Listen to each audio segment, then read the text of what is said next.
આગામી બિહાર વિધાનસભાની ચૂંટણીને ધ્યાનમાં રાખી ભાજપ દ્વારા એક ભારત શ્રેષ્ઠ ભારત સંપર્ક અભિયાનનો પ્રારંભ કરવામાં આવ્યો છે, જે અંતર્ગત બિહાર ભાજપના નેતાઓએ અંકલેશ્વરમાં બેઠક યોજી હતી। આગામી બિહાર વિધાનસભાની ચૂંટણીને ધ્યાનમાં રાખીને બિહારથી અંકલેશ્વર પધારેલા એક ભારત શ્રેષ્ઠ ભારતના ભરૂચ જિલ્લાના અભિયાનના પ્રભારી ડોક્ટર ગણેશ પ્રસાદ સિંહે સ્થાનિક બિહારી સમાજ સાથે બેઠક કરી। વડાપ્રધાન નરેન્દ્ર મોદીના જન્મદિવસે તારીખ 17 સપ્ટેમ્બર 2025થી લઈને રાષ્ટ્રપિતા મહાત્મા ગાંધીના જયંતિ 2 ઓક્ટોબર સુધી સ્વચ્છતા સંપર્ક અભિયાનનું આયોજન કરવામાં આવ્યું છે। ડોક્ટર ગણેશ પ્રસાદે વધુમાં ઉમેર્યું કે ગુજરાત સહિત દેશના વિવિધ રાજ્યોમાં વસવાટ કરતા બિહારી ભાઈઓ બહેનોએ પોતાના મતાધિકારનો ઉપયોગ કરતી વખતે એનડીએ સરકારને મજબૂત બનાવવા માટે સમર્થનમાં મતદાન કરવું જોઈએ। આ પ્રસંગે ઉપસ્થિત સહકન્વીનર રાજીવ રાય ઉર્ફે પપ્પુસિંહે જણાવ્યું કે ગુજરાતમાં રહેલો બિહારી સમાજ સદાય રાષ્ટ્ર નિર્માણમાં અગ્રેસર રહ્યો છે અને આગામી સમયમાં પણ સમાજ એકજૂટ થઈ વડાપ્રધાન નરેન્દ્ર મોદીના વિઝનને સાકાર કરવામાં યોગદાન આપશે।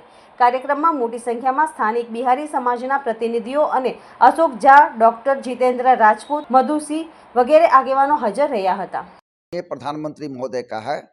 उस विकसित भारत बनाने में बिहार की भूमिका तय करना है। बिहार के विकास में एक महत्वपूर्ण योगदान की आवश्यकता है और यहाँ जो गुजरात में हमारे बिहार के साथी काम कर रहे हैं, उन तमाम बिहार के लोगों से आग्रह करने आए हैं संपर्क करके कि आप बिहार बनाने के लिए चलें और बिहार में मजबूत सरकार बनाइए। आप बिहार के मतदाता हैं, आपकी भूमिका बिहार के सरकार बनाने में रहे, प्रचंड बहुमत की बिहार में सरकार पुनः सरकार बने और विकसित बिहार बने। विकसित बिहार बनेगा तभी भारत विकसित हो सकता है।